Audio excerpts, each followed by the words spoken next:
Gente, muito bom dia. Para mim é uma felicidade muito grande estar aqui, principalmente numa data como essa, porque eu acho que a gente sempre se beneficia, né, de fazer esse tipo de reflexão, e eu acho também que o momento é propício para que a gente se mantenha vigilante em relação aos nossos pensamentos e mantenha essas vibrações elevadas, porque a gente acaba fazendo coro, né, e engrossando as fileiras desse bem, então, de que todos nós, né, necessitamos. A proposta de hoje é a gente refletir sobre o tema seguidores, em especial os seguidores de Jesus, que nós somos e que houveram outros seguidores que foram os nossos precursores, né? Então, a gente analisar um pouco sobre isso. Na obra Jesus e Atualidade, pelo espírito Joana de Ângeles, ela vai falar um pouco sobre a contemporaneidade dos ensinamentos de Jesus. Que embora ele tenha vindo há mais de 2000 anos, a atualidade do seu pensamento continua. E é muito interessante porque Joana reflete sobre o porquê que isso acontece, né? Por que o pensamento de Jesus é atemporal, é transcendente? E uma das hipóteses que ela levanta e que ela defende é que a grande característica do Cristo é que ele conseguia compreender a psique humana, ele ia até a alma, né? Ele não falava para corpos perecíveis, mas falava para espíritos imortais.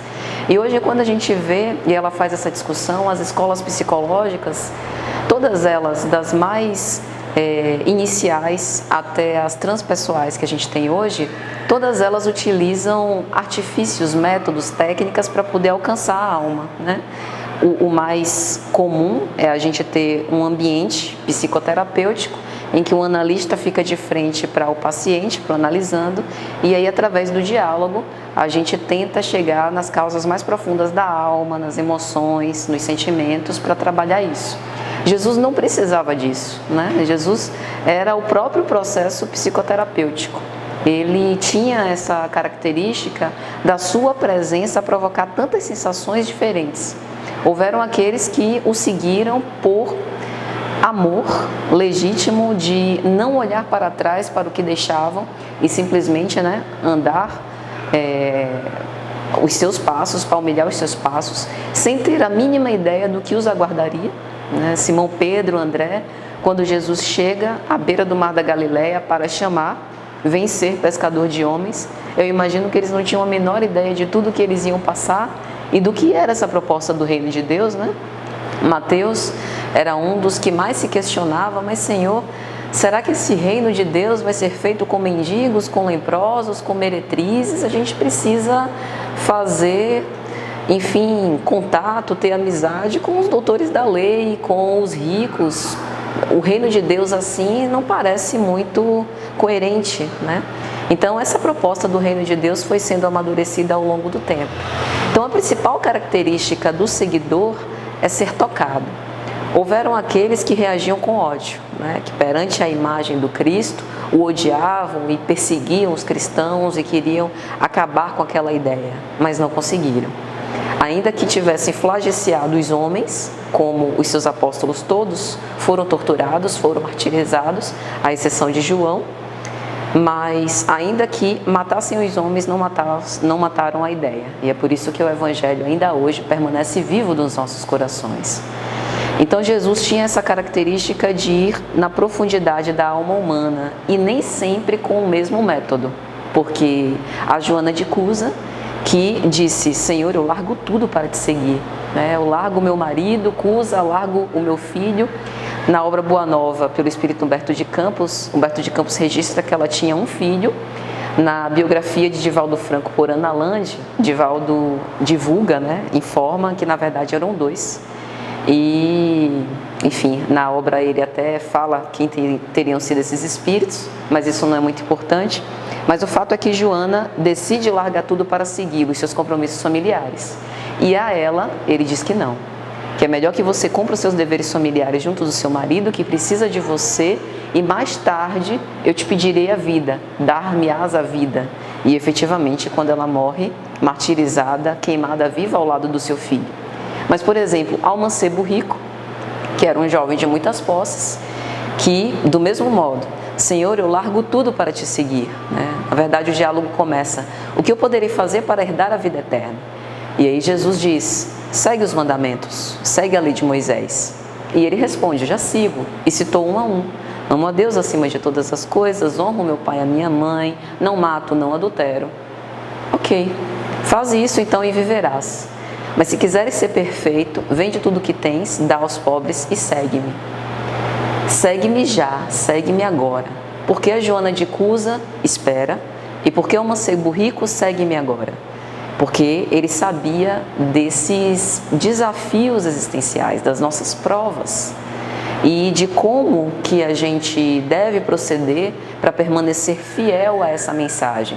Ou seja, o Evangelho de Jesus vivido, ser um seguidor, não é necessariamente largar a sua vida e a partir desse momento fazer palestras andando pelo meio da rua sobre o reino de Deus. Mas é permanecer nas conjunturas difíceis que muitas vezes nós nascemos, né, na família problemática, né, tendo que suportar as incompreensões daqueles que nos são mais próximos, ter que ceder de si, né? Dar de si, permitir-se ser magoado e por isso perdoar. Então, é vencer essas provas, essas experiências nas quais Deus nos colocou. E ser seguidor é isso. Não obstante esses desafios, você continuar seguindo com esperança nessa promessa, porque o Evangelho é uma proposta que dá para viver em qualquer lugar, né? A gente vive no centro, vive em casa, vive no trabalho, no trânsito. Por onde a gente vai, a gente leva o Evangelho. É como o Chico costumava dizer que ele gostava de ir no bar para tomar café e alguém uma vez o interpelou: Chico, você num bar? Você não é espírita, cristão, não cabe bem, né? Não é um lugar adequado para você. Mas, meu irmão, quem tem Cristo no coração transforma um bar num lar. E é mais ou menos isso. E isso faz parte do testemunho de ser um seguidor. Porque o seguidor de Jesus é aquele que é como se funcionasse como uma espécie de vitrine. Através dele a mensagem se revela, né? Ele passa a ser um testemunho vivo. E esse testemunho vivo precisa ter uma espécie de resiliência para poder receber as críticas e os elogios. Porque os elogios também podem fazer com que a gente desista do caminho.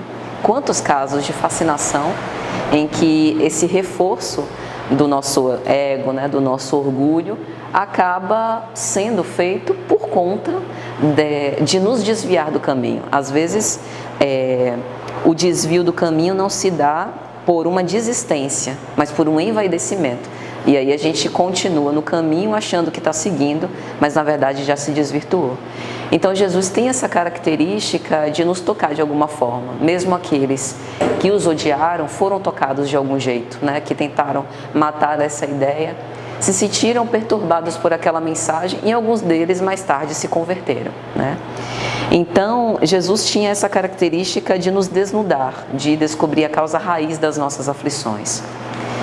E em descobrindo a causa raiz, isso nem sempre é um motivo de consolo, porque quase sempre descobrir a causa raiz das nossas aflições é muito desconfortável, né? É quebrar as nossas ilusões, é nos defrontar com uma realidade que muitas vezes a gente gostaria de esquecer. É por isso que isso não está consciente. A gente acaba colocando resistências e o esquecimento sobre aquela parte da vida que a gente não gostaria de lembrar. Às vezes são traumas infantis, traumas do nosso passado, que nos causam uma lembrança muito amarga e que, por conta da gente não querer lembrar, a gente deixa aquilo no esquecimento. Então é importante a gente pensar sobre essas raízes dos nossos sofrimentos, porque se a gente mantém isso desconhecido, a gente não consegue integrar a nossa personalidade, a gente não consegue mudar. Tudo aquilo que a gente desconhece, a gente não tem poder de atuação sobre. Então, é preciso olhar para a sinceridade, com sinceridade para conosco, né? Nos perceber ainda egoístas, nos perceber orgulhosos em alguns aspectos, tentando mentir sobre algumas imperfeições que ainda nós temos, porque é assim que a gente consegue se modificar. E Jesus tinha essa característica de nos desnudar sem necessariamente nos constranger, o que nem sempre a gente consegue, né? quando a gente encontra, por exemplo, algum irmão em erro, e é muito mais fácil apontar o erro que eu estou vendo no outro do que fazer esse autoconfesso, quando eu encontro um irmão que está em erro, às vezes a gente pesa a mão. E aí, querendo dar um conselho ou ser disciplinar, a gente é muito severo e acaba fazendo um julgamento, né? Jesus tinha a capacidade de levar o outro à reflexão, mas fazer com que ele tomasse a responsabilidade por essa mudança. Antes de ajudar, ele perguntava o que a pessoa queria que ele fizesse, dizendo que a sua mensagem não era uma mensagem de violência, que ele tudo sabia, mas nem tudo que ele sabia ele dizia. Uma das passagens que a gente vê isso com mais clareza é a passagem da mulher flagrada em adultério. Porque quando Jesus sutilmente, né, dá a resposta aos doutores da lei, aquele que estiver sem pecado e atire a primeira pedra, em outras palavras, o que ele estava dizendo é que ninguém ali estava isento de erros, a não ser ele próprio, que era puro. E ele, sendo puro, não apedrejava a mulher. Imagina os outros que temos, né, os nossos equívocos. Então, ele escolhia sempre as palavras mais cuidadosas para nos causar reflexão, sem necessariamente levar ao tormento íntimo. E isso é importante. Por quê? Porque autocomiseração, vitimismo, é algo que nos deixa parados. Em geral, é um sentimento que nos paralisa. Às vezes a gente relembra das coisas erradas que fizemos com um sentimento de culpa muito grande. E aí a gente resvala no sentimento de que, mas eu sofri muito mesmo, né? Eu tive uma educação que não me favoreceu. Se eu tivesse tido outras oportunidades, com certeza eu teria feito diferente. Pobre que sou, né? Sou um pobre coitado, que nunca teve grandes chances na vida. E isso não é producente, né? Isso não nos tira da inércia para que a gente possa, com as nossas ações, refazer o nosso caminho. Então, essa sinceridade é uma sinceridade que deve ser nua e crua, para que a gente possa analisar os pontos em que a gente erra com coragem, mas sem que a gente alimente o remorso e a culpa. Entendendo que, de fato, nós estamos no processo evolutivo, nós estamos aperfeiçoando a cada dia mais e mais, mas a gente também precisa sair do lugar. A gente não pode simplesmente se dizer doente, viciado, pobre coitado, como pretexto para permanecer no mesmo lugar. E falando um pouco sobre a mensagem do Cristo e sobre os seus seguidores, no Evangelho de Lucas, no capítulo 9, uma das coisas que Jesus disse, né, que ilustram bem isso de segui-lo, foi quando ele disse: se alguém quiser vir a mim, negue-se a si mesmo, tome a sua cruz e siga-me. É preciso a gente entender o que é esse negue-se a si mesmo. Porque na nossa sociedade tem muita gente negando a si mesmo. Mas negando não no sentido crístico, no pior sentido da palavra. Negar a si mesmo não é fazer de conta que a gente não tem aqueles pensamentos atormentadores ou os desejos que nos afastam da lei de Deus. Negar a si mesmo não é se esquecer, se abandonar, né? Não ter auto-amor. Pelo contrário, negar a si mesmo é entender que eu ainda não deseje ardentemente seguir esses ensinamentos, né, por livre e espontânea vontade, que ainda não seja um movimento natural. Eu aceito abdicar e renunciar ao que eu gostaria de fazer para aquilo que eu devo fazer. E isso começa, por exemplo, dentro de casa. Às vezes, a gente vive numa família, vem de uma família que não tem afinidade com esses entes, né? E a vontade que dá, e é o que a sociedade em geral sugere a gente fazer, é o seguinte: se você tem familiares tóxicos, você pode abandoná-los, você pode se desvencilhar deles e viver sua vida. Você nasceu só e vai morrer só, é o que a sociedade nos diz. Mas o negue-se a si mesmo é a gente entender que se a gente veio num contexto familiar, aquilo não foi feito ao acaso. Emmanuel tem uma obra, Pensamento e Vida, que ele vai dizer que a família é o centro essencial dos nossos reflexos. Ou seja, se a gente quiser saber o que a gente fez nas vidas passadas, né, onde a gente errou, onde a gente acertou, a gente olha para a nossa família. Se a gente tem um filho ingrato, a gente pode prever o quanto de ingratidão a gente não já deve ter causado às outras pessoas. Se a gente tem um parente que nos convida à paciência, por ser muito cansativo e difícil, a gente pode perceber que a paciência é uma lição necessária para o nosso processo evolutivo. E o quanto a gente já errou em impaciência, em agressividade, em outras circunstâncias. Então a família é um convite eterno, permanente, de tudo que a gente deveria fazer para seguir esse reino de Deus, né? Então, o negue-se a si mesmo ainda que eu desejasse estar em outro contexto, eu decido permanecer naquele contexto, porque foi ali que Deus me colocou. E isso é o começo do amar a Deus acima de todas as coisas. Porque amar a Deus acima de todas as coisas ainda que Deus não faça o que eu gostaria que Ele fizesse, eu entendo que Ele fez aquilo porque é o melhor para o meu processo evolutivo. Então esse é o negar a si mesmo. Porque na sociedade a gente acha que liberdade é fazer tudo o que eu quero. Me deu na testa agora de ir para a palestra e ir lá para a Barra curtir o carnaval. Mas algo me diz que eu não devo fazer isso. Porque a proposta aqui é mais interessante para a minha realidade espiritual. Refletir sobre esses assuntos. Isso também faz parte do negar a si mesmo. Tomar a sua cruz. Nem sempre a nossa cruz é pesada. A cruz do Cristo é um exemplo claro de uma cruz pesada. Narram as tradições, né, do mundo espiritual, que inclusive era uma cruz mal acabada, que tinha farpas que laceraram a pele do Cristo. Imagine aquilo durante uma caminhada relativamente longa, debaixo de um sol escaldante, rumo ao Gólgota. É uma cruz difícil de carregar, mesmo porque, e até por conta das irregularidades do terreno, ele cai algumas vezes, né? E em uma das vezes, inclusive, o sireneu é constrangido a ajudar a soerguer. Mas às vezes a nossa cruz não é pesada assim. Ela não é tão dolorosa quanto essa, mas incomoda do mesmo jeito. Chico Xavier chamava de cruz de palha. Às vezes a nossa cruz é tão leve como uma cruz de palha, mas ela tem muitas farpas que acabam espicaçando a nossa pele. São coisas quase imperceptíveis que, somadas, terminam por nos ferir. O Evangelho também tem uma mensagem relacionada a isso. Então, dá vontade de, mesmo sendo uma cruz leve, você deixar essa cruz para trás para viver sem ser incomodado. Mas convivência é ser incomodado. Nenhum de nós consegue conviver, principalmente com pessoas diferentes, se não aceitar ser incomodado e tentar uma solução conciliatória para isso. Basta que a gente pense, por exemplo, no centro espírita, né? Quantas vezes num grupo de estudo, numa discussão simples, da codificação, há tantas diferentes interpretações, né?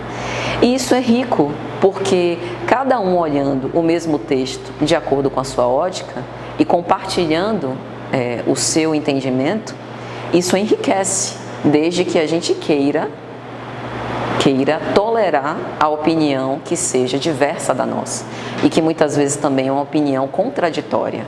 Isso também é tomar a sua cruz, porque às vezes no incômodo que eu tenho em relação à presença de alguém ou no incômodo que eu tenho a uma opinião, a pessoa se sente profundamente incomodada, às vezes ofendida, lesada.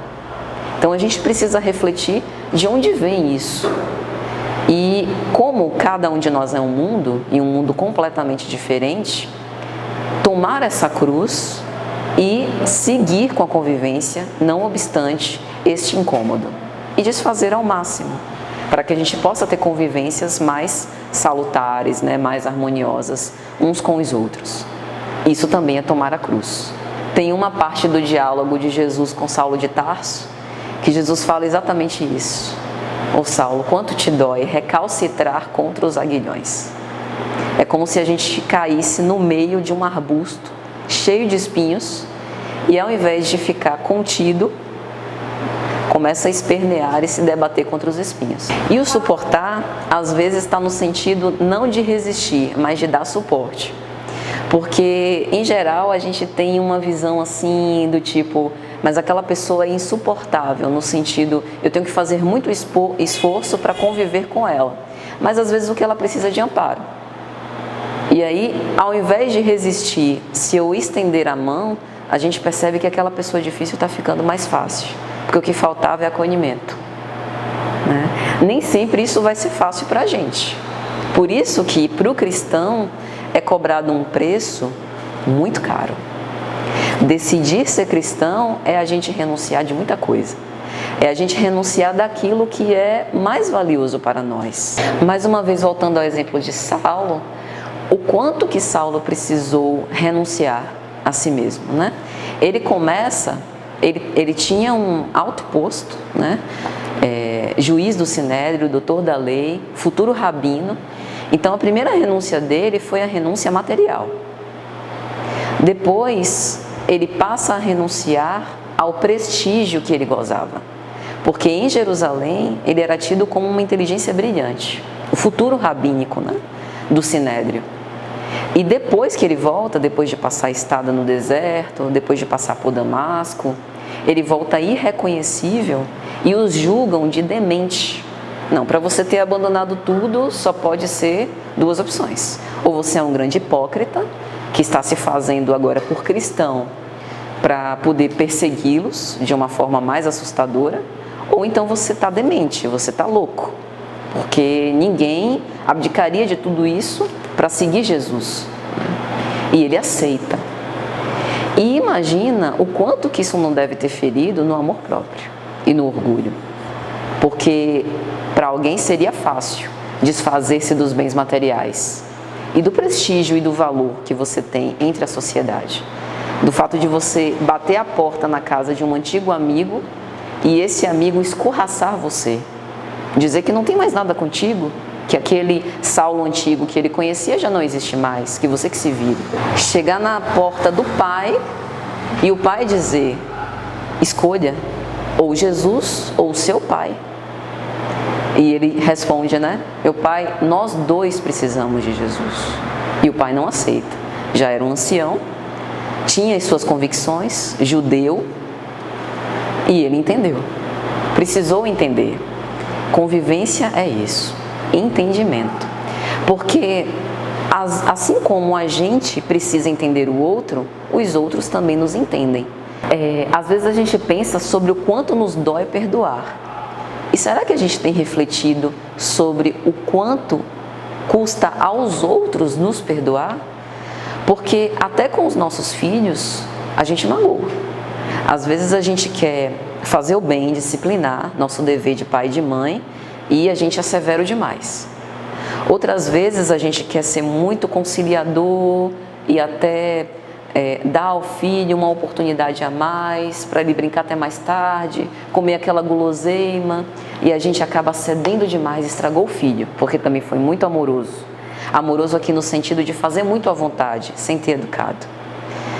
Então, na convivência íntima, o tempo em todo a gente está sendo magoado, mas a gente também está magoando.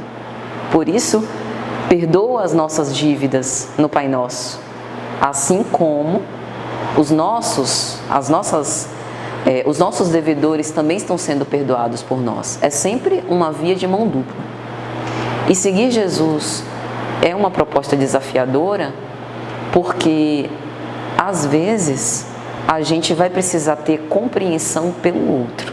O outro ainda não tem o discernimento que a gente tem, pelos ensinamentos de Jesus, pelos ensinamentos da doutrina espírita, e a gente vai precisar saber que naquela posição, naquele momento, nós somos o irmão mais velho. O irmão mais velho nem sempre é o irmão que dá sermão, mas é o irmão que se cala. Se calar é uma das renúncias mais importantes e mais difíceis, porque a nossa postura habitual é de responder, é de reagir, né? A gente recebe um estímulo, em geral uma pedrada, uma agressividade, o nosso primeiro impulso é de reagir. Para a gente não reagir, tem que ter maturidade, tem que ter pensado, tem que ter refletido, e isso nos causa um preço, né? Você respirar fundo para não responder com impulsividade é uma renúncia das mais importantes e uma renúncia também das mais difíceis. Isso faz parte com esse negue-se a si mesmo, né? E buscar a gente viver com alegria aonde a gente estiver. Tem uma mensagem do Evangelho segundo o Espiritismo no capítulo 5, Bem-aventurados os aflitos, tormentos voluntários.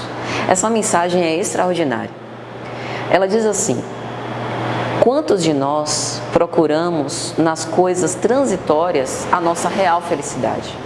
E aí a gente fica a vida toda trabalhando, por exemplo, para ficar rico. Nada contra ficar rico, é uma excelente ambição, né? A riqueza nos favorece um grau, digamos assim, gerador de caridade muito importante, que às vezes quando a gente não tem recursos financeiros a gente não consegue. Isso não significa que a caridade se restringe a isso, mas a riqueza é algo precioso, é um dom de Deus nas nossas mãos. Mas quantas vezes a gente desconsidera as outras riquezas imateriais que a gente tem e acaba colocando todas as nossas preocupações nessa riqueza que às vezes a gente passa a vida toda e nunca consegue. Aí a gente gastou a vida toda, deixou passar todas as oportunidades de ser feliz e de bendizer aqueles recursos que chegaram e acaba morrendo infeliz e inútil por ter desperdiçado as oportunidades que nós tínhamos. Então, a gratidão ela não está relacionada com o fato de ter mais ou menos recursos, mas é em reconhecer nos meus recursos a riqueza que eles podem me oferecer.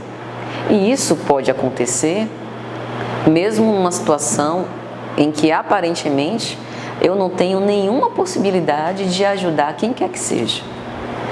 Mesmo que eu passe por uma prova, por exemplo, de enfermidade, preso numa cama, mesmo assim, a gente tem condições de progredir moralmente pela paciência. Como a paciência é uma virtude esquecida por todos nós. E é justamente essa paciência que faz com que a gente dê valor a essas coisas, a esses recursos que a vida nos dá. Então, nessa mensagem de Tormentos Voluntários, ele faz uma incitação para que a gente possa pensar com mais carinho sobre essas oportunidades que a vida nos dá e não fique criando tormentos voluntários para que a gente possa nos flagiciar. Na Idade Média, era muito comum entre os santos flagiciarem o próprio corpo, né? Se penitenciarem, como se aquilo fosse um movimento de se depurar. E aí o Evangelho esclarece que não é por aí, que a gente deve flagiciar o nosso espírito, constranger o nosso orgulho, mas não o nosso corpo, que é um instrumento sagrado. Mas alguns de nós, embora não nos firamos o nosso corpo, a gente se flagicia mentalmente, né?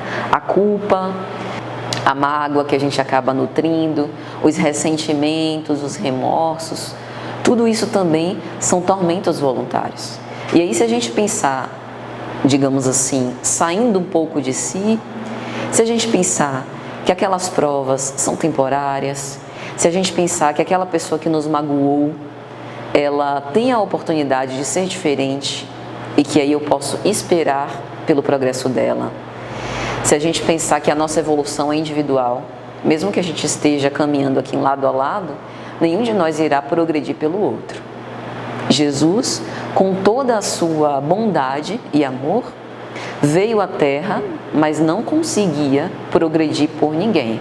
Por isso que ele fazia os convites para o seguir, né? O que ele conseguiu fazer foi colocar-se como modelo e apresentar-se como aquele protótipo perfeito do que a gente deveria alcançar. E isso já é muito, isso já é tudo que a gente precisava. Mas somos nós que precisamos levantar e caminhar, como Paulo falava, né? Tornai a levantar as mãos cansadas e os joelhos desconjuntados. Às vezes é assim que a gente se sente, triturado, sem ter mais a menor condição de seguir adiante. Mas a gente precisa seguir adiante. Às vezes a nossa prova está justamente aí, na perseverança. Mesmo que eu não tenha a menor perspectiva, continuo seguindo adiante. Porque, como nós somos espíritos imortais, nós sabemos que essas provas transitórias passam e a gente fica. Então, o mais importante não é o que nos aconteceu, mas qual o resultado na nossa experiência, na nossa sabedoria em relação àquilo que nos aconteceu. O que é que a gente faz com aquilo que nos aconteceu? E aí a gente poderia se perguntar agora, a quem nós seguimos? Nós seguimos esse Cristo que prega a renúncia. Essa foi a principal mensagem de Jesus, né? Eu costumo dizer que a mensagem de Jesus, ela tem uma linha central, que é a linha da misericórdia. Todos os ensinamentos dele sempre têm uma dose, uma pitada de misericórdia. E essa misericórdia a gente só consegue alcançar com renúncia. Ninguém é misericordioso se não consegue renunciar a si mesmo. Porque a misericórdia é ter o coração compadecido pela dor alheia. Às vezes sem ter sido magoado, ou sem ter se percebido magoado. Mas é o fato da dor do outro me tocar, me afetar. Eu não passo indiferente. Misericórdia é o oposto da indiferença. E eu só posso conseguir isso se eu sair de mim. Porque pense bem, se eu sou egoísta, se eu só enxergo as minhas próprias necessidades individuais, aquilo que eu quero, aquilo que eu gosto, e ignoro o resto, eu não consigo me compadecer pela aflição do outro. O outro é o outro. Está longe de mim, está fora de mim. Não tenho nenhum compromisso com ele. Então a misericórdia implica em renúncia. E aí, de todas as mensagens de Jesus, talvez o ápice da renúncia tenha sido: amai os vossos inimigos. Como ela mesma disse, né? Muitas vezes esses inimigos não têm nome. São os inimigos interiores. Muitas vezes projetamos esses inimigos do lado de fora. E aí a gente vê as intolerâncias, né? Uma atitude que alguém gera me causa tanto dissabor e ódio que, ao invés de odiar, digamos assim, não concordar com alguma característica da ideia, eu passo a personalizar o meu ódio. Então eu odeio a pessoa. E talvez eu faça isso porque eu não consiga tolerar odiar a mim mesmo. Então eu preciso deslocar e transferir esse ódio, né? Projetar, como a gente chama, em outra pessoa.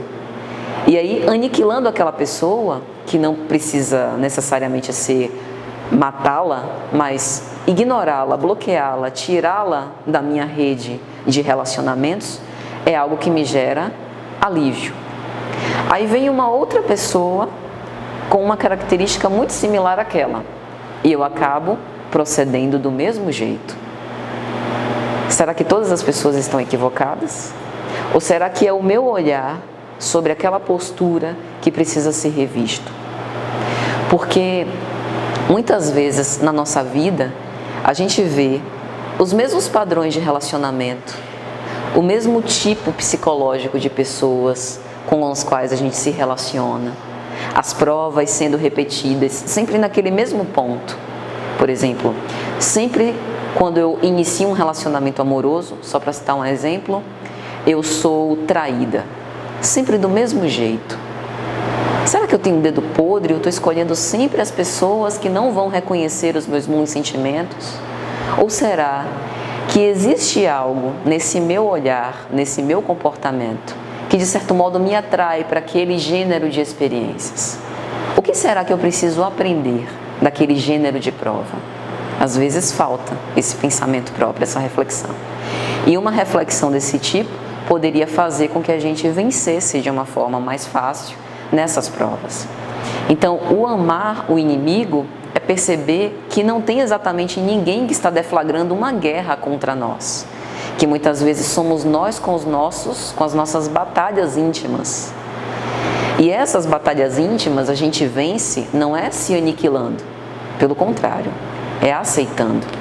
E entender que assim, todos nós estamos crescendo. Então, mesmo que eu me defronte com uma realidade muito difícil de aceitar, eu posso entender que aquilo é uma situação transitória e que eu posso mudar. E eu só posso mudar se eu souber.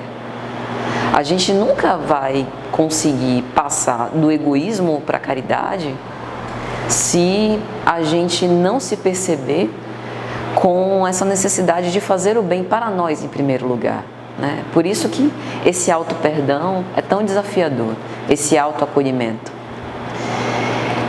Então, pensando sobre isso, a quem nós seguimos, seria pensar se a gente aceita esse grau de renúncia, mesmo que seja a renúncia à imagem perfeita que a gente elaborou para nós, e a gente aceita seguir Jesus, ou se a gente continua, como o próprio Jesus disse, cegos guiando outros cegos. Porque é muito interessante como a gente busca ídolos. Na nossa sociedade é muito disso, né? Tem aquele ídolo, aquele que tem a fama por geralmente um curto espaço de tempo, e a gente busca alguém em quem se modelar, em quem seguir, né? E aí passa a acompanhar aquela pessoa, até de uma forma meio a idolatrá-la, quando na verdade ela é tão ou mais imperfeita do que nós somos. E aí o nosso modelo perfeito, mas desafiador, o modelo que nos tira da zona de conforto, que nos coloca em contato com essa realidade que muitas vezes a gente não gostaria de enfrentar, esse a gente tem dificuldades para seguir. Mas essa é a única felicidade possível, porque na nossa sociedade a gente tem algumas opções de felicidade. A felicidade transitória, né? Freud, o pai da psicanálise, ele tem uma obra que ele fala sobre o mal-estar se viveu essa obra em 1930. E a obra hoje, em 2020, continua atual.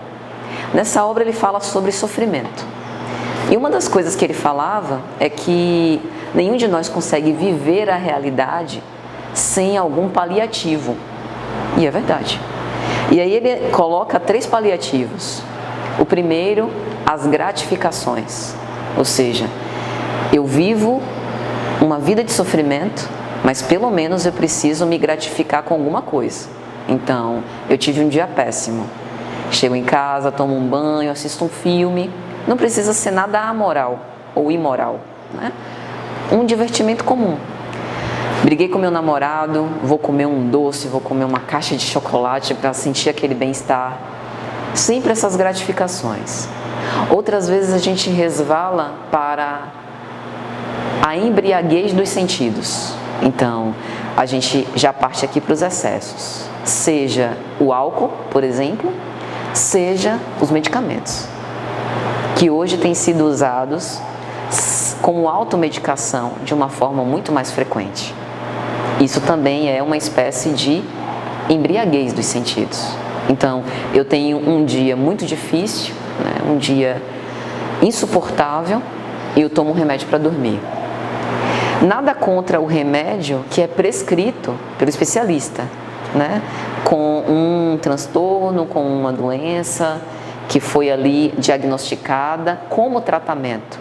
Porque como tratamento, o medicamento tem data, horário, prazo, e os efeitos estão sendo acompanhados. Essa é a grande questão. Quando a gente se automedica, a gente não tem controle sobre essa prescrição. Então ele falava sobre isso, sobre essa embriaguez dos sentidos, sobre as gratificações e sobre a vida de fantasia. Muitos de nós criamos uma vida alternativa e as redes sociais retratam muito bem isso. Quantas pessoas que a gente conhece pessoalmente, que pessoalmente são uma coisa, nas redes sociais são outra, completamente diferente.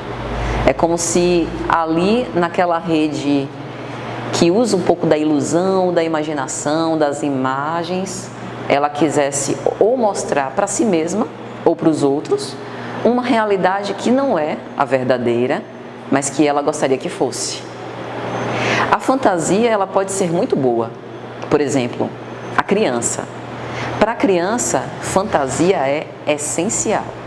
Sem fantasia, a criança não forma o seu psiquismo e não amadurece como adulto. Antes dela falar, ela imagina, ela brinca, ela utiliza essa via lúdica para poder expressar as suas emoções. Mais tarde ela vai colocar aquilo num discurso. Tolher isso na criança pode gerar uma patologia muito grave e às vezes irreversível. E nós como adultos também temos o direito a sonhar. a ter os nossos planos, as nossas ambições, os nossos desejos. Essa casa, antes de existir fisicamente, ela existiu numa fantasia. Ela existiu num sonho, num planejamento. Ela foi uma ideia que mais tarde foi projetada no papel e que hoje está aqui, projetada no mundo físico. E assim ocorre com tudo na nossa vida. Mas a gente tem que ter cuidado para não querer transformar a nossa vida numa fantasia. Esse é o problema. Então, Jesus, como ninguém, entendia isso. E entendia que essa ação de seguir os seus ensinamentos, ela cobra um preço muito caro para nós. E nenhum desses mecanismos paliativos são condenáveis. Porque o lazer, o descanso, como dissemos, a fantasia, eles são necessários até para dar um colorido à nossa existência, mas sobretudo a convivência. A gente estreitar vínculos, manter os vínculos que a gente já estabeleceu é o maior preservativo contra a loucura. Hoje é muito comum, quando eu me sinto frustrada, a primeira reação mais comum é o isolamento. Eu não consigo tolerar o contraditório, a opinião divergente ou a incompreensão, e eu fico isolado no meu mundo. Assim, não dá para crescer. E isso a gente sabe desde o Antigo Testamento. Amar a Deus acima de todas as coisas e ao próximo como a mim mesmo. Eu não chego a Deus, ou eu não consigo ser discípulo de Jesus, seguir o Cristo, se eu não consigo conviver com aquele por quem ele morreu. O Cristo na cruz morreu por todos. Morreu pelos que não concordavam com ele, pelos que o flagiciaram e o crucificaram. Morreu pelos que choraram por ele, as famosas mulheres piedosas de Jerusalém, e morreu também por nós, que chegamos depois. Então, conviver com o nosso irmão é também uma espécie de gratidão a esse Cristo que se colocou como exemplo para todos. Todos nós podemos ser seus seguidores. É interessante que ele não cobra dos apóstolos nenhuma competência ou habilidade especial, né? Ele não cobrava ingresso, não fazia lista de presença para os sermões que ele proclamava, né? Para as reuniões que ele fazia. Ele não cobrava dinheiro, não pedia nada. Não pedia nem fidelidade para ele, porque entre os apóstolos houveram o que o traiu e o que o negou. Ele pedia fidelidade ao Pai. Ele se colocava como uma ponte para o Pai. E nesse contato com os seus apóstolos, ele dizia, de outro modo, né? Olha, aqui a gente está experimentando o que mais tarde será essa comunhão com Deus. Então, o grau de entrega, o grau de renúncia, o grau de fidelidade que a gente conseguir desenvolver como seguidor é o mesmo grau de fidelidade que a gente entende como fé. E a fé é um dos pontos mais importantes para ser seguidor de Jesus. Porque é fácil a gente dizer que respeita, que ama, que honra, quando a coisa está fácil. Deixa a prova piorar um pouquinho para a gente ver o nosso grau de fidelidade. Fidelidade é decidir caminhar sem necessariamente olhar para baixo. Às vezes a gente nem percebe, mas tinha um buraco no meio do caminho. E por conta da nossa fé, a gente não viu e esteve a salvo. Porque enquanto a gente caminha sem se preocupar com os desafios, né, ou com as falhas do caminho, Deus nos sustenta. A fé é entender que a nossa fortaleza provém dele. Que se nós estivéssemos sozinhos, com certeza estaríamos fadados ao fracasso. Mas nós temos condição de vencer porque ele está conosco. E a gente aceitou isso. Por isso a gente segue, né? E aí, minha gente, já caminhando para os últimos comentários, tem uma passagem do Evangelho de João, capítulo 21, que é muito interessante. Jesus já tinha passado pela sua crucificação e ressurreição. E os apóstolos eles decidem pescar, em especial Simão Pedro e mais alguns. E eles passam a madrugada toda pescando e não conseguem pegar nenhum peixe. Quando começa a amanhecer e eles já estão voltando para a praia, aparece um homem, a Nazarena, e João comenta com Pedro, é o Cristo. E o Cristo pede que eles retornem ao mar e lancem a rede à direita do barco. Mesmo Simão Pedro não acreditando muito naquilo, porque já tinha passado a madrugada toda às claras para tentar pescar, ele obedece e vai.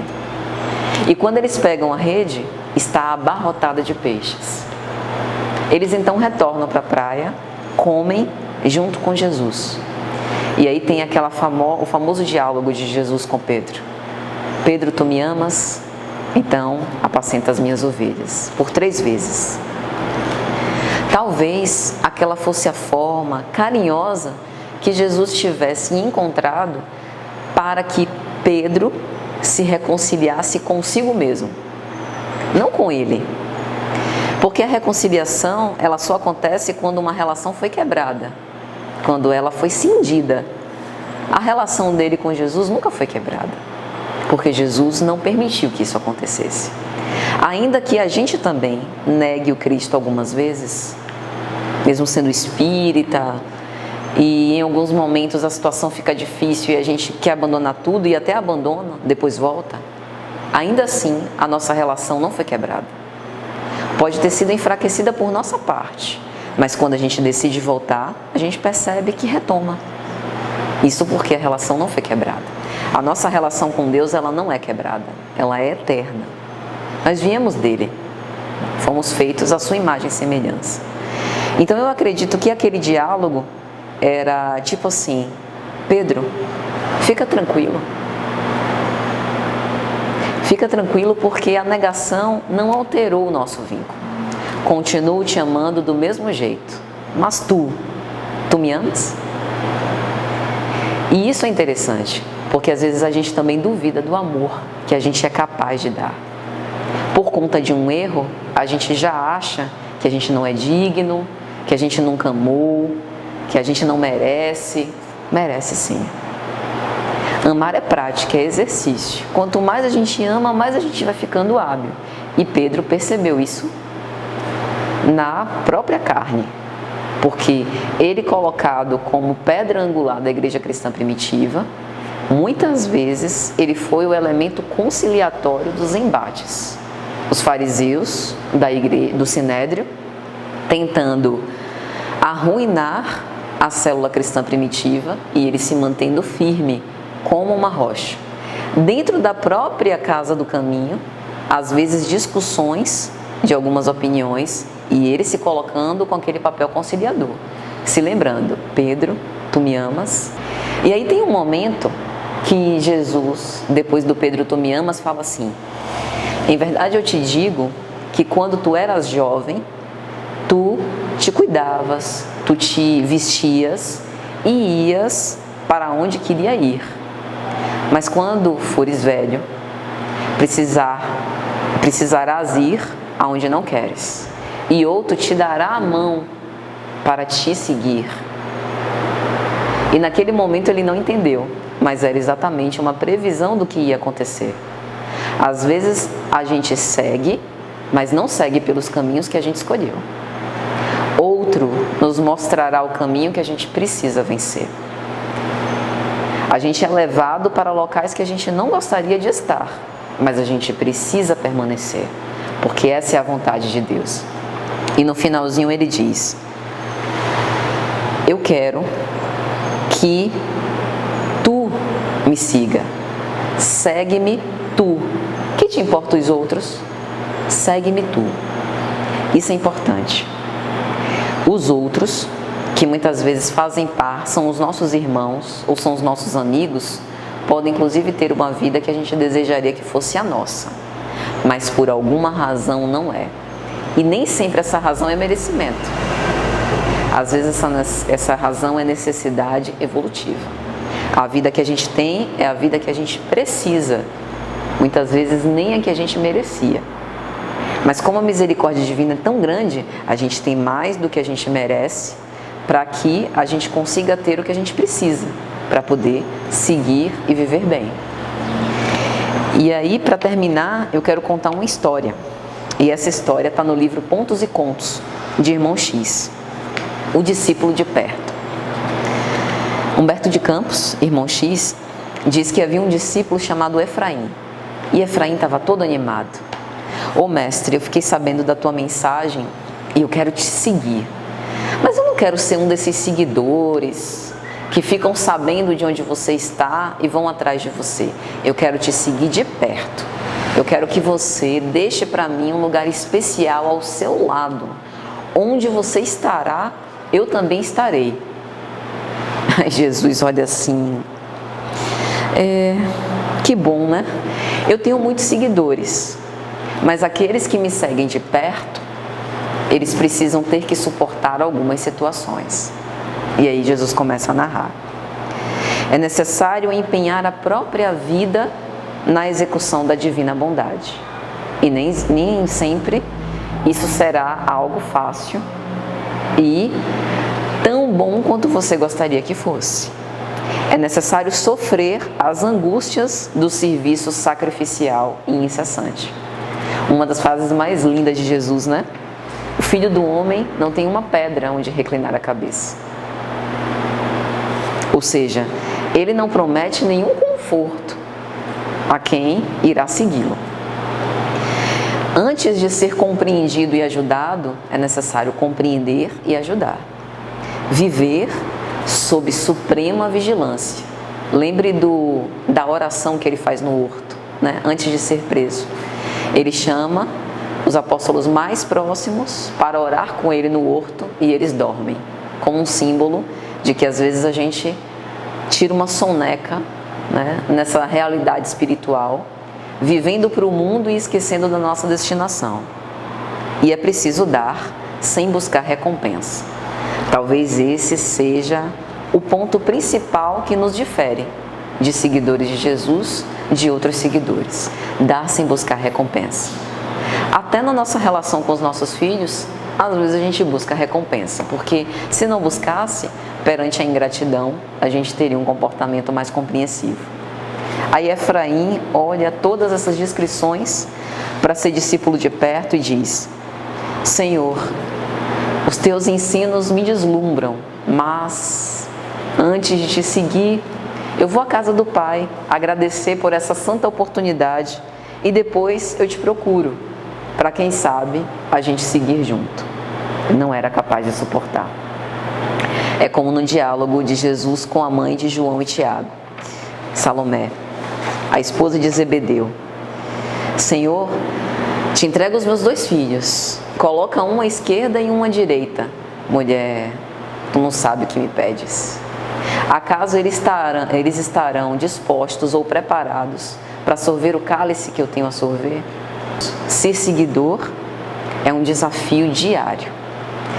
Tem provas que a gente já consegue suportar com tranquilidade, mas tem outras que a gente vai precisar de uma dose a mais de perseverança. Mas saibamos, Jesus não nos abandonou e Ele permanece conosco. Permanece no meio de nós. Como Ele mesmo disse, né? Onde reunires 2 ou mais pessoas em meu nome, ali eu estarei. Nas provas mais difíceis, nos momentos felizes, Ele está sempre ao nosso lado. Basta que a gente possa reconhecer. Então, meus amigos, eu agradeço muito pela oportunidade e que Jesus nos inspire e nos abençoe.